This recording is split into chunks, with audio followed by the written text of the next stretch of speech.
after? Cool. All right.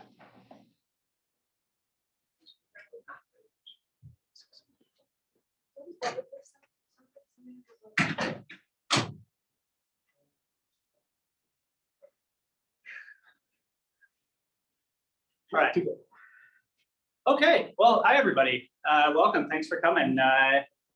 Apologies for the postponement for 1 week, but I'm happy to be here. Happy to talk to you guys about what I do. So just again, my name's Jason. I work for Bleximo, which is just based over in Berkeley. I guess we're still in Berkeley, but Pines Avenue. We sort of made our first public appearance. We've been around since 2018. About 15 people that work there now. We've doubled in size in the last year. I'm one of the part of the doubling, I guess. So I've been working there since November. When I came to the QTB conference in Santa Clara to talk to Victor about our company, Victor came to talk to us about our company. I've been working there for a total of 1 month. So I'm happy to be here, but I just want to emphasize that I am very much, I have a PhD in physics. I'm working at a quantum computing company for the first time. So this is basically the story of my first 4 months on the job, kind of qubit measurements that I did, the electronics I worked with. Just going to give you guys the basic idea of what it's like, kind of in the trenches, essentially. I'm not an expert on the industry. I can't give you guys like a bird's eye view of where this company is and where that company is. I'm sure you can find that information online. I thought it would be more interesting if you just wanted to hear about what it's like. So I will have business cards too if you guys are interested. But of course, always ask me, talk to me, Jason at bleximo.com. It's my work email. So let me just tell you just a little bit more about myself before we begin. So I'm from Michigan. So I grew up in the Detroit area. I went to University of Michigan, Ann Arbor, which is a lot like Berkeley, just with not as good weather. But no, like it's uncanny how similar the campus feels as I'm walking around here. But yeah, I had a good time there. Moved south to Houston, Texas, where I went to Rice University for my master's degree. After my master's degree, I took a break from academia for a couple of years and actually taught high school physics in the suburbs of Houston for a couple of years, which was a really, really cool experience, really fun. But then, what's the line? Like every time I try to get out, they pull me back in. So I got pulled back in by a colleague from my master's degree who had a connection over in Japan. So I packed up, moved to Japan, Okinawa, Japan, did my PhD at the Okinawa Institute of Science and Technology. It's called OIST for short, if I say that phrase again. And I graduated with my PhD in working with spin ensembles at low temperatures. And but I realized I wanted to kind of move more into actual quantum computing instead of just quantum computing kind of adjacent technology. So looked around for a job, moved back to the US, moved out here in November, actually moved here October 31st, started at Bleximo on November 1st. So it's been a bit of a whirlwind the past few months, but I'm happy to talk about that a little more. And this talk is going to be all analog today, okay? So something's not clear, you can't read something, please ask a question. Feel free to stop me at any time. I think I have way more than what we can cover in the time allotted. So, all right, so I already said Bleximo, yep, 15 people, founded in 2018. So we are a full stack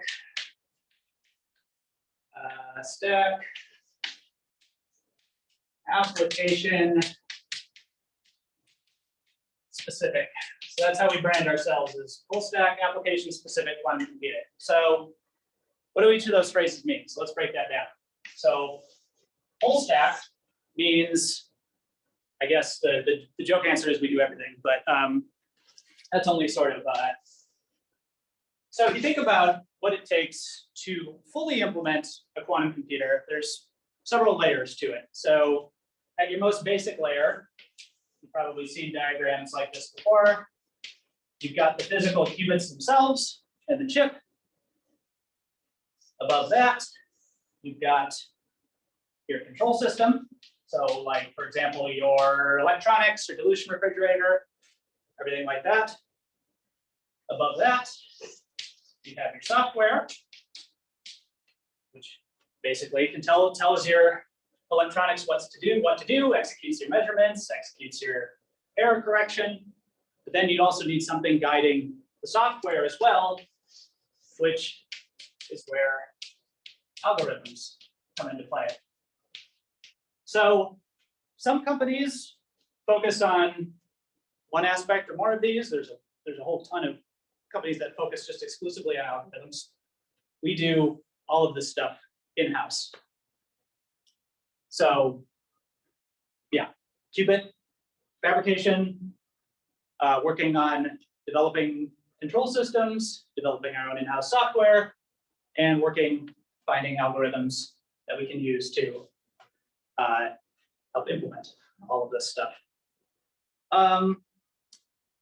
So if that seems like a lot, it is to do all of this. So how we kind of pare that down, how we're not just inventing a quantum computer that does everything is in the second part.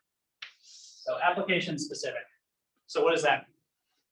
It means we're not just designing a qubit processor that you can put anything onto and it can do, whatever calculation you want it to do. The idea is we kind of start here. We say, okay, what do we want to do with this chip? What do we want it to do? Are we doing some sort of quantum chemistry application? Are we doing some finance application? What is the algorithm? What is the problem that we are attempting to solve? And then we go down the stack and we build everything to optimize the problem that we are trying to solve. So again, we're not building a qubit and then putting different software and different algorithms onto the qubits. Recorded. We're starting here. What's that? Oh, okay. So basically, yeah. So we are sort of co-designing software and hardware in tandem to solve a specific problem. And this is usually set by our, whatever client wants us, whatever they want us to do. So somebody tells us what problem they want us to solve. Ideally, we build them a machine that solves that problem and that problem only. So that's how we kind of get around the full stack, doing all of this work in-house. So why, let's go up here. So simple question, why are we doing this? What's the advantage of application specific? Yeah, I can move this over here if you want. Okay, so why application specific? Well, it is, I don't want to say easier, that's not the right word. It has the potential to generate earlier returns. I think that is the single biggest, people are talking about, we've got to get up to a certain number of qubits, because then we can execute X algorithm. How many years is that into the future? Well, let's take something that we can solve perhaps in a few years instead of 10, 20 years into the future. So just to give you a little bit of background here. So like, for example, this is an example. So one of the things I think you hear about the most when you read about any sort of like quantum computing potential application is security encryption, breaking encryption, being able to break RSA encryption by factoring numbers using something called Shor's algorithm. You guys heard of that term? Yeah, okay.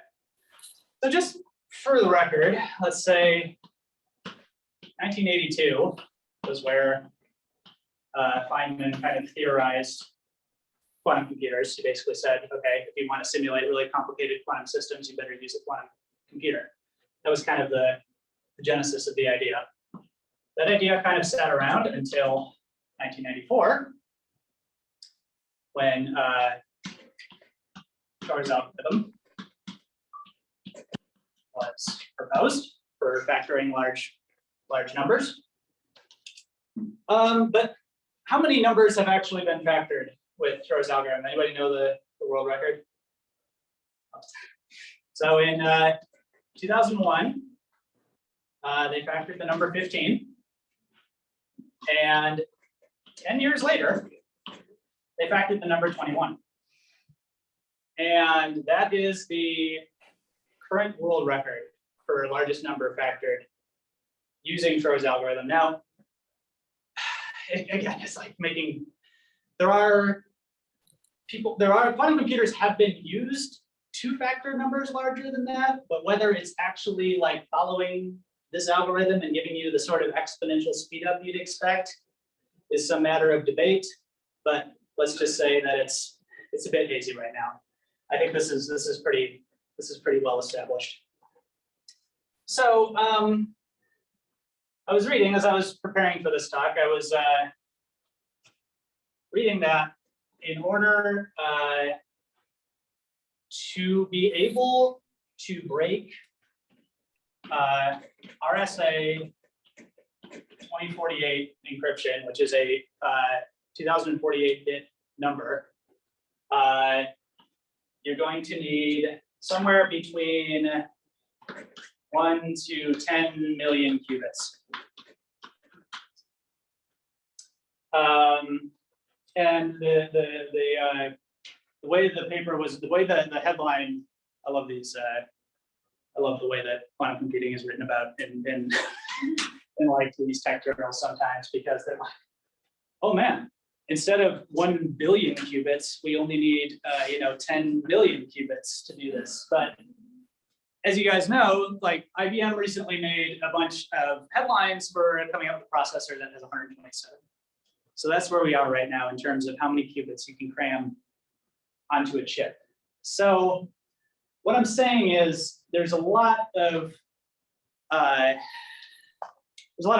around this. Like, oh, we're going to be able to break RSA encryption. This is going to be, I mean, it's serious. It does have serious implications, but I think I cannot stress that I believe this is going to be very, very far into the future. So if you are building a computer for this purpose, it's going to be a while. If you've got Google money, that works. If you are a lucky startup, perhaps you want to do something that gives you more returns in the short term.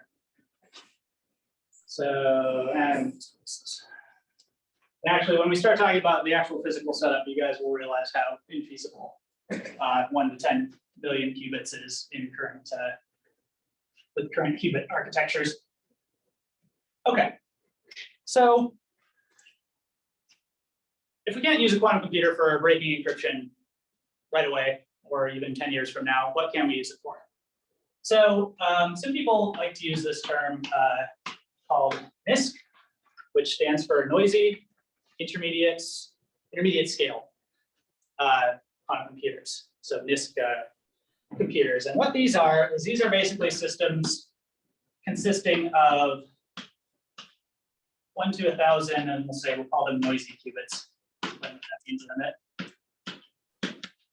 And the applications that these computers can do are still interesting. We can still do interesting things with these computers. In particular, things that I see a lot of headlines are finance and quantum chemistry. So for example, you want to simulate a molecule. The molecule's got a small number of atoms comprising the molecule. You can simulate all the electrons in that molecule using a small number of qubits. You can do all of your operations on that processor within, before the whole thing breaks down, and you can get some useful applications out of that. So that's basically, that's our goal, is we are firmly kind of designing these type of qubit systems to do these type of problems. And as the technology gets better, as you can fit more qubits on a chip, I'm curious to see what happens in the next 10 years. Perhaps we can set our sights on wider goals. But this is basically our motivation for why we stick specifically with application specific. And actually, even to do something like this faster than a supercomputer still takes, it's going to take an immense amount of optimization between the quantum part and probably working in tandem with the classical computer and working back and forth between the two of those. All right. So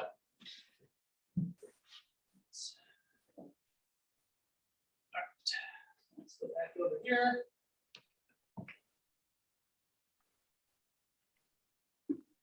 So as I told you guys, I'm an experimentalist. I have been pretty much my whole career. So I'm more concerned with what's going on with the actual qubit system. What does the qubit system look like? What type of measurements are we doing? So I wanted to share a little bit about that kind of stuff with you guys. So let's talk a little bit about, let's pivot a little bit and let's talk about superconducting qubits.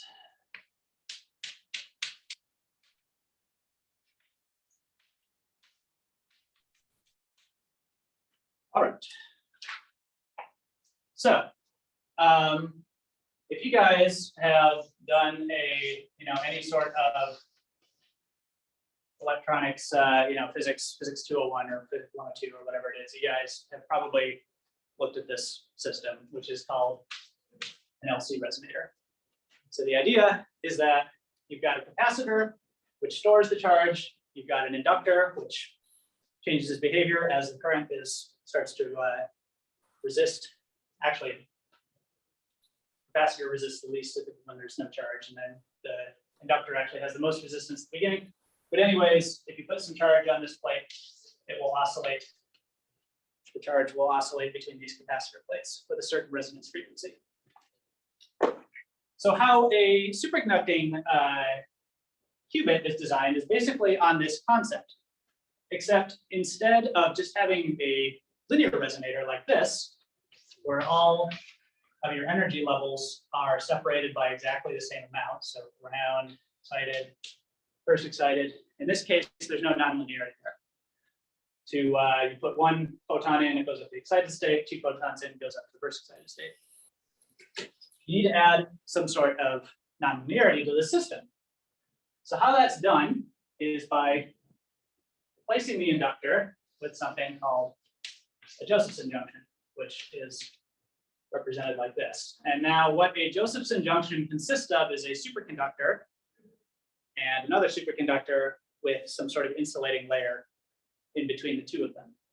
And this effect was discovered back in the 60s, but essentially what it does is it functions as a non-linear inductor. So basically, the inductance, it actually becomes a function of how much current is traveling in the superconducting qubit. So eventually what that does is that spaces out your energy levels. So now the difference between these two is different than the difference between these two, which is great because now you can use these bottom two levels as your qubit. So you can put in a photon here, you can excite it up to the first excited state, and you can manipulate, because this is one of the essential functions you need for a qubit. You need 2 states that you can coherently drive a photon between. So this is the most simple representation of a superconducting qubit I can give you guys. The people who work on designing these chips have invented various types of superconducting qubits. So there's what's called transmons, which are the most common, where you've got kind of a large, this is shunted by a large capacitor. But anyways, one of the reasons that superconducting qubits are so popular is that they have a high degree of, that's what I'm looking for, they're customizable. You can place them on a PCB anywhere you want. You can design the parameters so that they have a particular resonance frequency. You can pair them up in different ways. It gives you a lot of freedom to design the qubits on a PCB board, which is why, again, our company, Application Specific Computing, we want the most degrees of freedom when we're trying to optimize our qubits for whatever problem we're working on. So let's see here.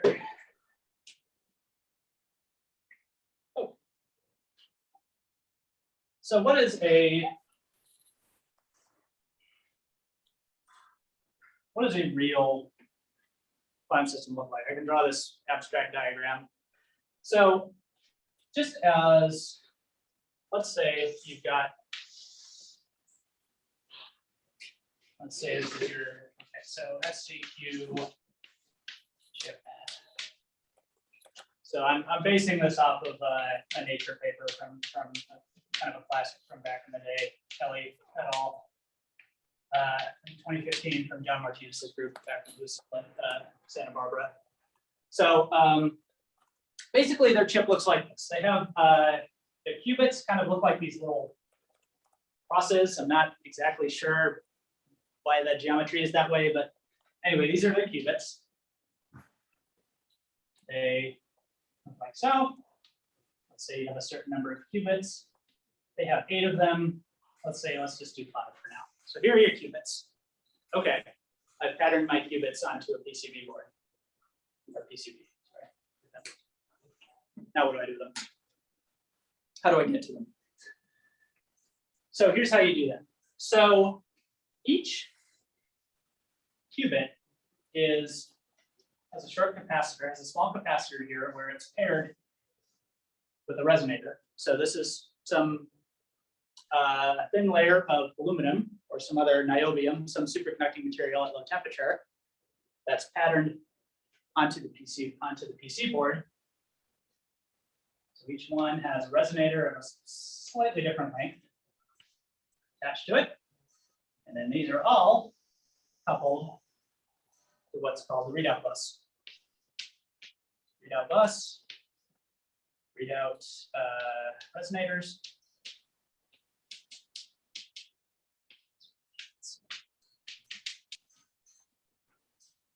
Okay, so what this does is basically this is the only way in and out of your system. This is the only way that you can put a signal into your system and retrieve it. So the idea is you put a microwave signal in, and as that microwave signal travels along the readout bus, it picks up, I'll explain this in a little more detail, but basically it picks up the state. It can read the information off of the qubits, and then as it comes back out, you can compare the signal that you get out with the signal that you put into the system, and you can determine the state of the qubits that way. So again, I'll explain that just in a little more detail. So let's see. There's a question. Yeah.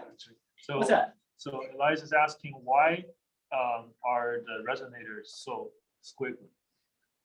Oh, so you want to, so why the resonator is so squiggly? Well, basically you need the frequency, the resonance frequency is determined by the length of the resonator. And just in order to, cram as much length into as small of a physical space as possible, they generally do these, they make these kind of squiggly patterns. Because like, okay, I need, in order to have my resonance frequency be, let's say 6 gigahertz, I need the resonator to be this long. Well, I can't put that onto a PCB board, but if I fold it up into this kind of squiggly shape, now I can. And then it's also really easy to adjust these lengths to make the readout resonators whatever you need them to be. Okay, so each qubit, so we'll call these F qubits, let's say qubit 1, 2, 3, 4, 5, F qubit 1 through 5. These are all different. And then we have readout frequencies, also 1 through 5. These are also slightly different, and each one's paired. Now, again, I'm giving you guys one particular example of a chip. There's many different architectures. This is not the only way to do it, but this is one of the kind of the most basic ways to do it. So the idea is, let's see.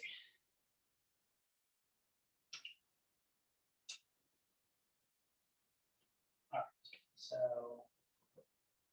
let's finish already? Huh? You finished your dinner? Is there a question? Oh, okay, no problem. Just figuring out where to put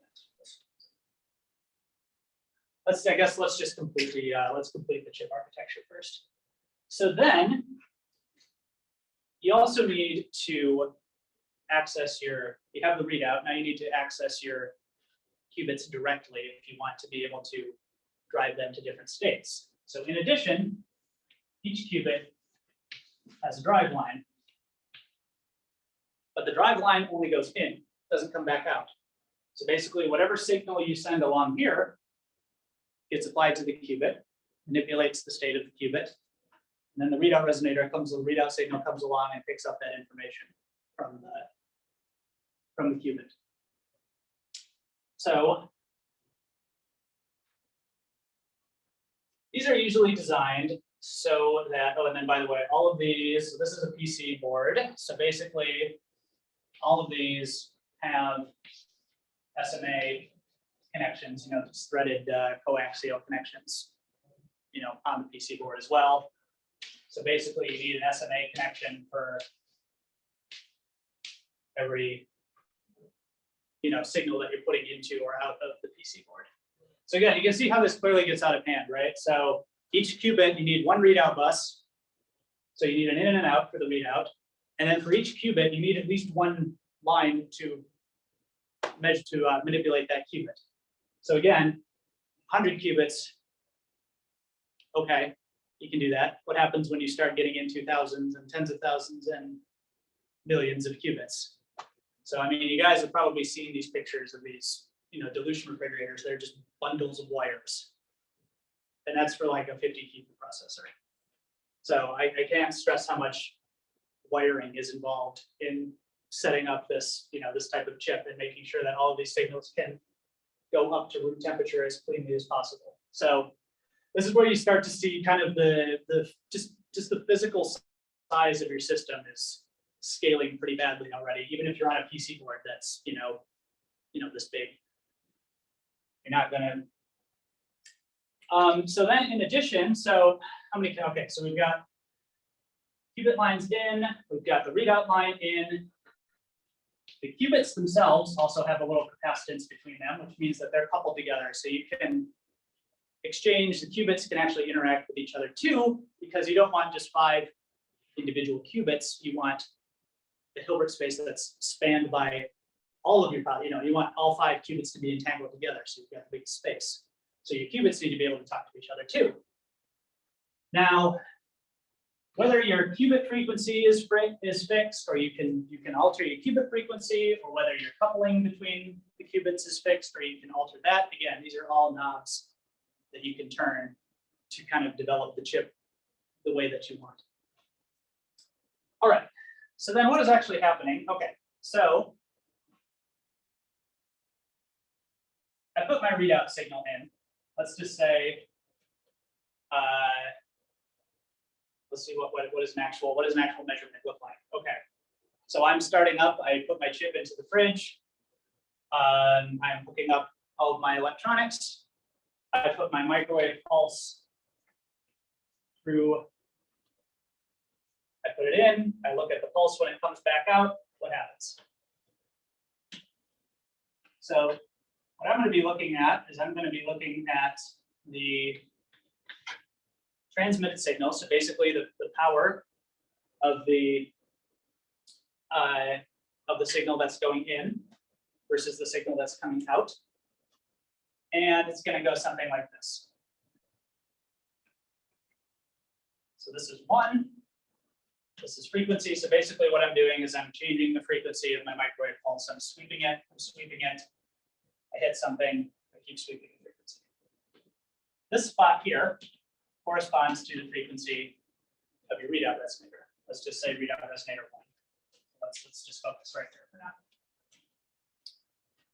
And if I look at the phase, it looks something like this. So this is 180 degrees. This is minus 180 degrees.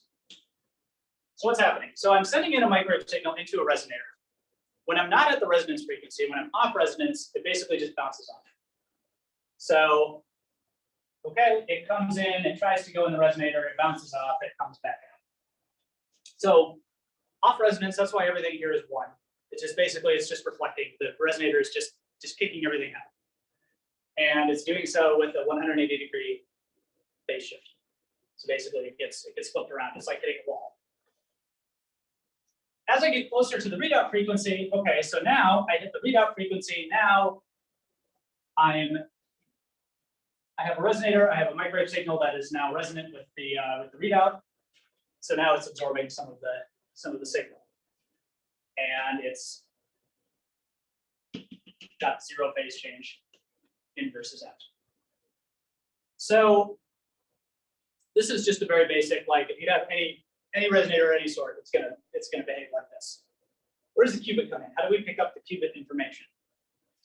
So if we make the readout resonator, if we make the power that we put into the fridge low power enough, what happens is, because of this coupling between the qubit and the readout resonator,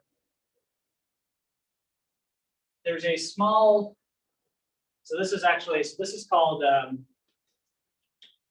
dispersive coupling. So sorry, let me just, I forgot to introduce this term. So if your readout resonator,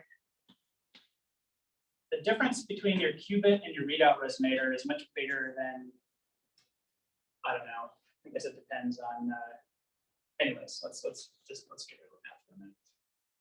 Basically, if your resonance frequency is like, say, readout frequency is say 6 gigahertz, and your qubit frequency is say 5 gigahertz. What happens then is if I put 6 gigahertz into here, it's not actually interacting with the qubit. But because these two are very weakly coupled together, the signal will shift a little bit depending on the state of the qubit. So if I look, so basically what happens is maybe if the qubit is in state 1, this shifts a little bit this way. Maybe if it's in state 2, it shifts, or sorry, excuse me, I should say 0. If the qubit is in the excited state. So basically, where this peak, where this readout frequency is located, picks up a little bit of a shift based on what state the qubit is in. And that's called dispersive. So these are what are called dispersive coupling. So basically what you can do is you can look at, again, so the phase change will shift slightly too. So what I do is if I know that if I'm looking right here, so let's say I'm applying the signal right here, I know it's on resonance. If I see the phase shift one way, I know it's in the 0 state. If I see the phase shift the other way, I know it's in the 1 state. So that's how we pick up the information of the qubits by applying this microwave pulse. So sorry, it's just a lot, yeah. Does doing this like collapse the quantum state? Not until you measure it. Yeah. Not until you collect the readout signal, but yes. Yeah. Once you collect the readout signal, but actually importantly, not while the readout signal is still in the fridge. So there is, so I know like early qubits are called phase qubits and like measuring the state, like just describe the system. But actually, until you retrieve that readout signal and you are able to measure the shift, yeah, it's in. And actually, so let's talk about the actual qubit drive itself. So part of the reason you need to do this, so you guys, have you guys at least seen what a dilution fridge looks like on the outside? They're these gigantic, sorry, let's keep my, here, let's do this. And quick question, what Yeah. controls the qubit frequency? What controls the qubit frequency? It's all about how it's designed, particularly the value of the capacitor. So basically, it's determined by the length of the system and also the value of the capacitor. I haven't fabricated the qubits before, so I really don't. I take the chip that the microfab team hands me, and I mean I can look at it on the surface, but the ins and outs of the qubit fabrication are a little bit beyond what I do. So anyways, just so you guys know, you've probably seen this before, but a dilution refrigerator, you basically got this gigantic frame, you've got this huge thing hanging down. It's usually from one of 2 companies, Inforce or Oxford alternatively. And basically what is inside, so when you pull it out, what it is a series of plates. So basically there's these plates that are suspended, and each one gets to a successively lower temperature. So this is your 50K plate, 4K plate, your 0.8K plate, and then down to your 10 milli K plate. So this is crazy, right? So this is 0.01 Kelvin that you can just maintain consistently in this fridge. And it's done, there's basically a line that goes in, and the line that comes back out is sort of intertwined with it. But basically it just uses, I'm not going to get too much into the physics of this, but it's basically just a clever mix of using helium-3 and helium-4 in sort of a cycle. So basically you're evaporating helium gas at this stage, which basically cools down what's called the mixing chamber. Again, I want to keep the focus mostly on the qubits and the quantum stuff because these are used for a lot of different measurements. But basically, it cleverly evaporates helium so that you maintain this crazy low temperature at the bottom stage of the dilution fridge. So why do you need to go this low? Well, as we said, for an average superconducting qubit, your frequency ranges are maybe between 2 and 8 gigahertz. So what that means is if I've got my ground state and my excited state, so again, there's this energy difference here, E01, I guess you call it.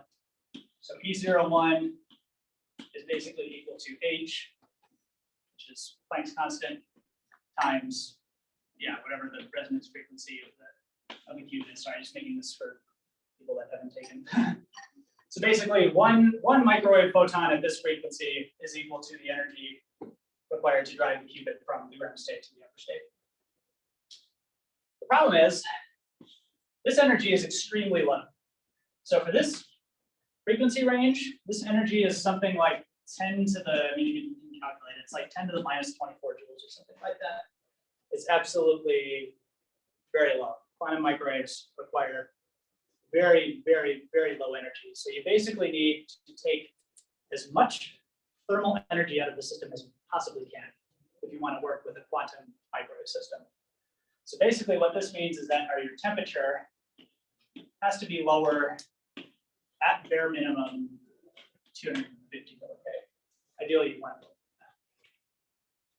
But that is just the minimum. If you try to establish one of these quantum systems at room temperature, basically everything is just overwhelmed by the thermal noise, and you can't separate your quantum system into states.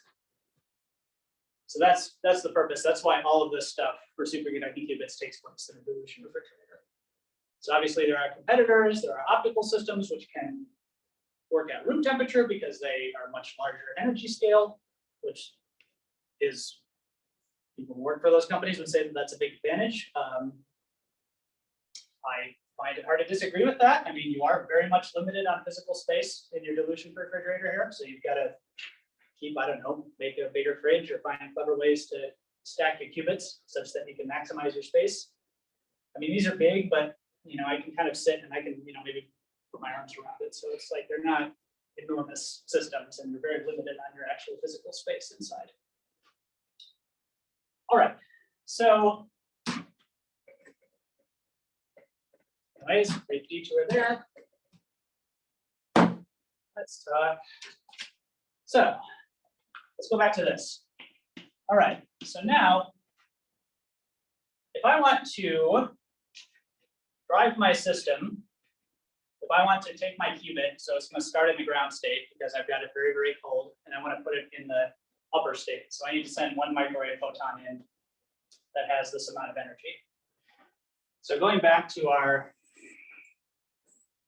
chip design here, that signal is sent in through this qubit drive domain.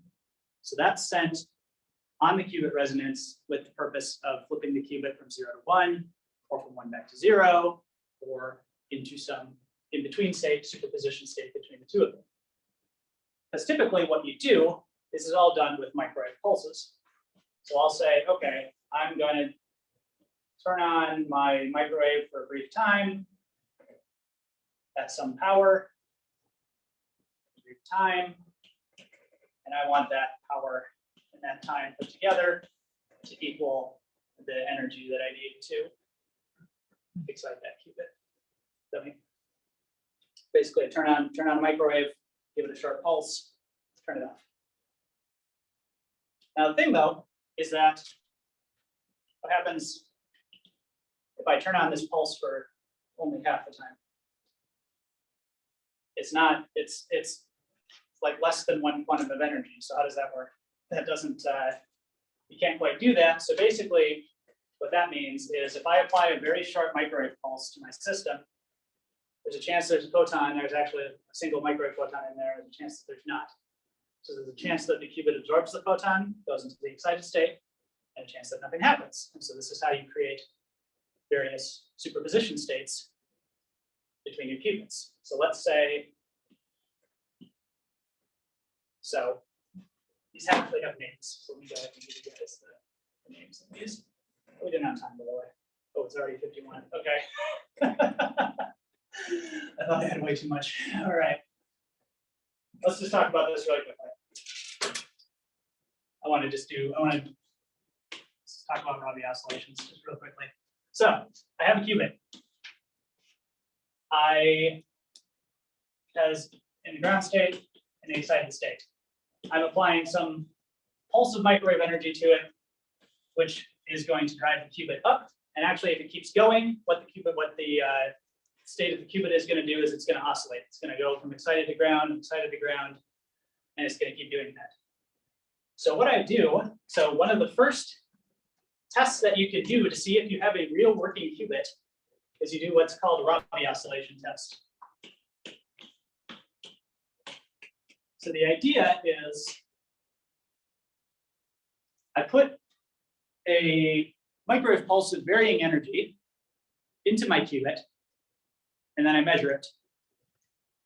So I change the length of time here. So I apply a pulse for a certain length of time. I don't know, 100 nanoseconds to 10 or more microseconds. I don't know, just to give you an idea of the kind of the time scales of these pulses. And what I do is I look at the behavior of the qubit as a function of the length of the microwave pulse. So if I know that this length of time is one quantum of energy, I would suspect that after applying the pulse of this time, it would be in the one state basically every time. As I keep applying this pulse, drives up the excited state, measure it, get the excited state basically every time. If it's half of this length, well, sometimes it's going to be excited in the excited state, sometimes it's not. So it's going to be in this sort of middle superposition state between ground and excited. So I know that's going to be in the excited state roughly half the time. So basically what you measure is you measure your time, your length of your pulse, microwave pulse that you apply, and you measure the probability that the qubit is in the one state. So obviously, if you're measuring probability, you've got to repeat this test many, many times. You can't just do it once because you're only ever going to get 0 or 1 as your answer. So you've got to repeat for each time, for each length of pulse, you've got to repeat it 1,000 times, 2,000 times to get a good distribution of 1 and 0. But basically, the idea is, okay, so it's probability that it's in the excited state. Sorry, let me be consistent here. So basically, going to start with 0. If I apply no pulse to the system, it's not going to get excited. So basically, it's going to be 0 every time. And eventually, it's going to go up here. And then it's going to go down, but not quite all the way back. And then back up, and back down. And perhaps you've seen graphs like this. I see one on the sideboard right there. So this is pretty common. So this is what are called Rabi oscillations. So the idea is that this gives you the length of time of your pulse that will drive you into the upper state. This right here gives you the length of a pulse that will give you a 50-50 superposition. And you can choose, depending on what you're trying to do, you can choose your control pulses such that you drive your qubit wherever you want. Now you notice, ideally, if you have a perfect qubit, this just keeps going on forever. Haha, nothing is ever perfect. Basically, this also has some exponential decay, which is given by T Rabi. Basically, you keep driving the qubit eventually the qubit starts to lose coherence. I basically, the metaphor, I don't know if it's accurate, but the metaphor I like to use is telling somebody to spin around until they start getting wobbly. So, but basically, you know, again, everything with your qubits is time scale limited. So part of this experiment is to figure out, okay, what are my length of my control pulses, but also what time scales do I need to operate under? So ideally, you want to go, basically, you want to basically go as powerful a pulse as you can put onto the qubit, because you want basically have as short of a control pulse as you need, because that just speeds up your operation if you have shorter control pulses. It gets more complicated than this. The shape of your pulsing, the way that you sweep the frequency, this has all been discussed in great detail about how to optimally control a qubit, how to optimally read out a qubit, how to you know, make the qubit, protect the qubits so that they have the highest coherence times. So, man, we didn't even get to the qubit coherence when we got to the Rayleigh oscillation. But anyways, there's only 5 minutes left, so I should probably stop it here. Man, it feels unfinished, but You don't have any questions? Or I'm sure there are questions. Yeah, this is very free form. Thank you for your attention today. I really appreciate it. Just feels nice to be up here, just giving an actual. The last public presentation I gave was my PhD defense, so it's really nice to be have a less like kind of scary audience in front of me. Were the high schoolers scared of problems? Did you remember what you were like when you took physics in high school? Physics is very self-selecting, right? The kids that take AP physics are not going to be the troublemakers. Yeah, no, I got off extremely lucky with that. They were great. They were fantastic.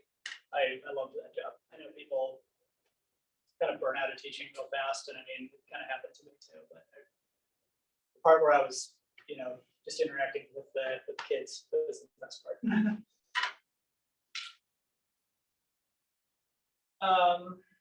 Yeah, any questions? I mean, if you guys, again, kind of bounced all over, but again, just wanted to give you guys kind of this is the type of stuff that I've been doing at Bleximo on actual qubits for the last couple of weeks for the first time ever for me. Yes. You said that in a Bluetooth bridge, you need to reach 10 microkelvin Millikelvin. Yeah. To reach the state where this essentially this system could work. Is there any research or progress being done that could potentially make it more effective, make the entire thing less restrictive? You mean just like in terms of just bridge design and things like that? Bridge design, but also is there any progress in terms of just the circuit design as well? Well, if you're working in the microwave regime, then this is just kind of a fundamental problem. Is you got to, even if you go up to, you know, even if you go down to 2 gigahertz, 1 gigahertz, still the amount of, you know, the amount of energy it takes to overwhelm that thermal energy is still very, very small. So you just need to, if you're working with superconducting qubits, you need to be at these kind of temperatures. So the alternatives, like I said, are people doing optical systems, which are much higher energy, and so they're completely stable at room temperature. I'd say that's probably the alternative, is people trying to work with, you know, NV centers in diamond, or you know, neutral atoms, or other things that I know nothing about to kind of overcome this problem. Because I think, yeah, maybe for noisy, maybe for what we're doing for application specific, like 50 qubits in a fridge is completely fine. It's doable. At some point, we're going to need to leave the fridge. I think that's my personal opinion. I don't. That's not the official position of Bleximo. Yeah.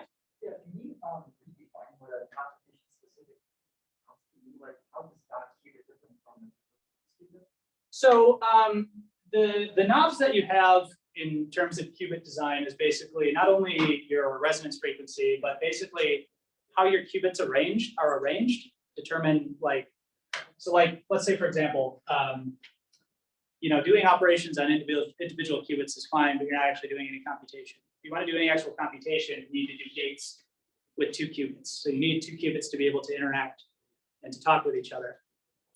And so basically you start with your algorithm and you say, okay, how do I need to lay out my qubits so that the ones that need to talk to each other are, close to each other. So basically you're allowed freedom to place your qubits on the PCB and we, iterate through different designs so that it kind of, I think that's one of the biggest things is basically which qubits are coupled to the other ones. Whether that coupling between the qubits is controllable, whether you can turn on and off the interaction between qubits, whether you can adjust the frequencies of the qubits themselves. There's a lot of knobs you can turn when you're designing qubit chips. And so basically, that's why we've chosen this system is because we have the most freedom to place the qubits in a way that's most effective for it. I can't say some of the stuff is IP, so I can't say, but basically you have a lot of freedom with how you lay out your board. This is one specific design from one specific paper that I know Google was using for a while, so that's why I used it, just because it's got a really famous kind of nice picture. Yeah. Like, this is kind of like expanding on this Yeah. question, like how exactly, like, well, what are the actual like differences between like a finance application and like biology? What like makes it different? Because Oh, that's a good. So basically, man, how do I don't really know how to answer that because I'm really bad at the algorithm stuff, but I know the people that really work on like the high level algorithm stuff, they just do it all in terms of what is my system Hamiltonian and what operations do I need to apply to my Hamiltonian so that it spits out the right answer. And it's all abstract, it's all system agnostic, it's all, and then as you get lower down in your chain, you have to figure out, oh, okay, so now what gates do I need? Okay, so now what microwave pulses do I need to apply to my system to make those gates? And it gets so in terms of like what is the algorithm? Yeah, I don't really know how to answer that because I just don't know enough about that myself. I'm not an algorithms guy at all. I know how to do like 1 and 2 qubit gates, and hopefully they'll tell me which way they want me to do the experiment. But yeah, in terms of just trying to come up with that answer, to be honest. Yeah. Perhaps one of your elbow colleagues would come to talk. Fabio Sanchez, who also works at Bleximo, talk to him. He's the algorithms guy. I'll just throw him under the bus. No, but yeah, we're sort of expanding in all these directions. So we've got guys on the microfab, we've got a cryo team, we've got a measurement team, we've got an algorithms team, and we're all just kind of trying to just get all this thing up and running at this moment. So Another question is, Yeah. what approaches are being taken to compact quantum chips, or essentially like how are we going to scale? So I've seen some interesting stuff in like stacking, like figuring out how to take like a bunch of chips and like stack them up. But then the problem is again, okay, so what if a qubit on the bottom layer needs to talk to a qubit on the top layer? Again, you have to think carefully about how you arrange your qubits in such a way.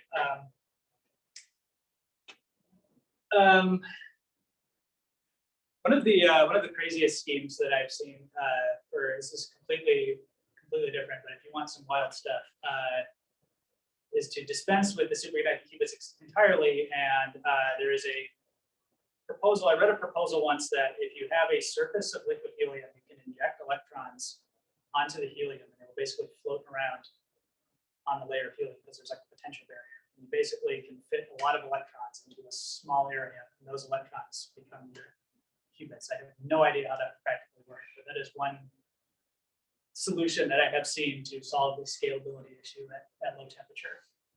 As far as superconducting qubits go, yeah, I mean, there's a sort of a fundamental limit on how small you can make them, right? I mean, it's sort of the same problem that Moore's law is running into. There's only so tiny that you can make things.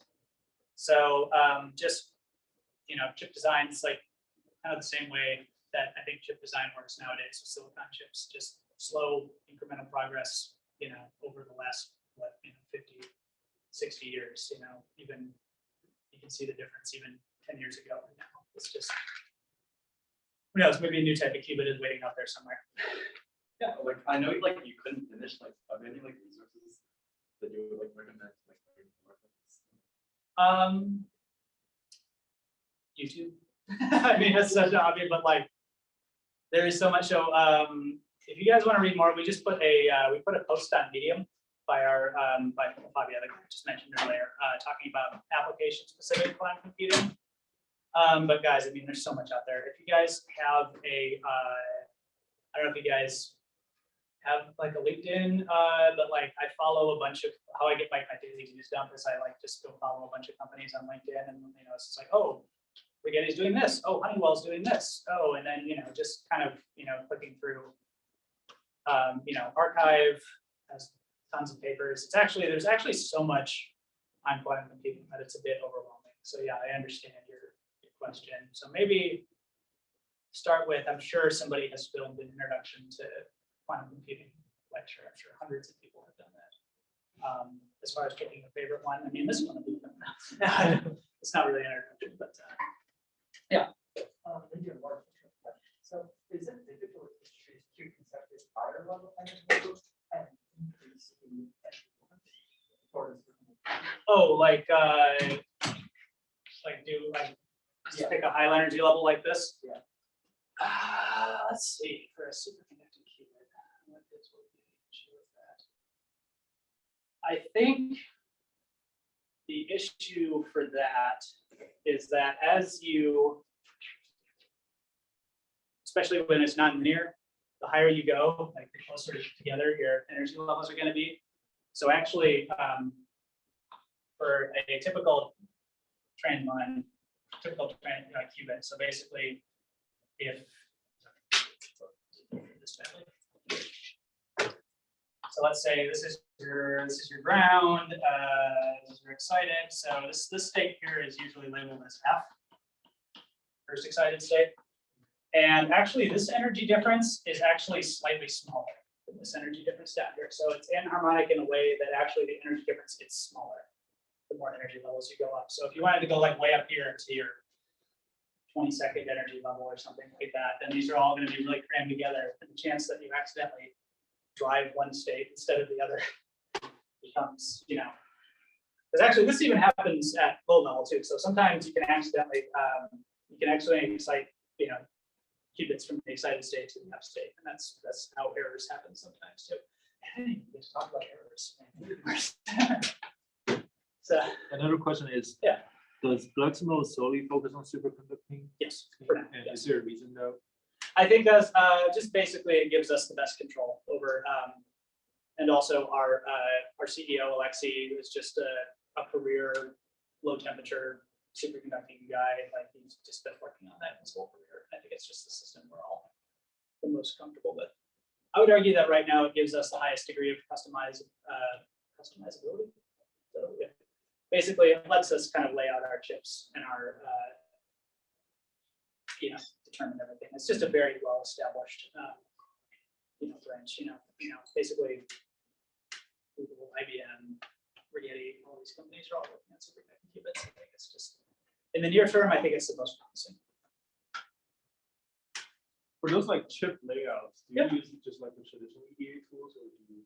So you can use, there's a couple of tools. So when I was designing resonators in grad school, I was using COMSOL, which is computational solutions, it's an abbreviation for something. But then there's another software called HFSS, and it's basically lets you, it's an electromagnetic simulator. So you basically lay out your board, you tell that this is this long, it's made of this material, and you kind of simulate it with finite element analysis and kind of simulate the behavior of your EM fields in the circuit. So the idea is we want to be able to iterate very quickly through chip designs and kind of determine what the optimal. So build chip, run a quick simulation, build the next chip, run another simulation, compare the results of all the simulations and figure out which gives us the stuff that we like the best.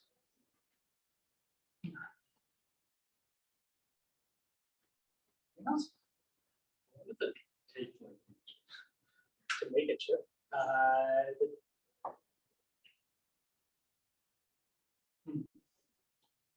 I think it's safe for me to say that the chip we're working on now is not made by us.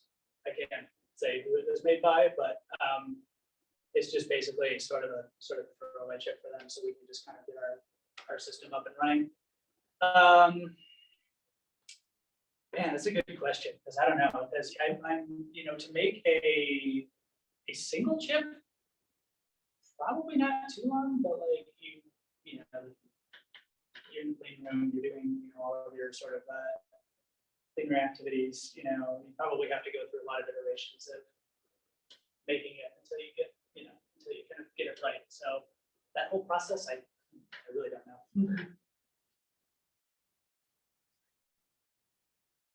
I mean, these commercial chips that, you know, some of these companies have, you know, released, you know, I don't know how many years IBM's like 127 qubit chip has been making, like probably years.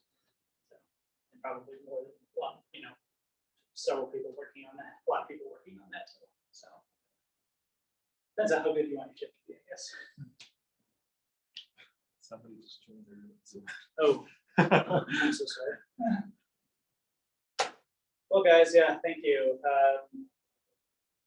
Appreciate it. Hope it wasn't too rambly. It was good for you guys.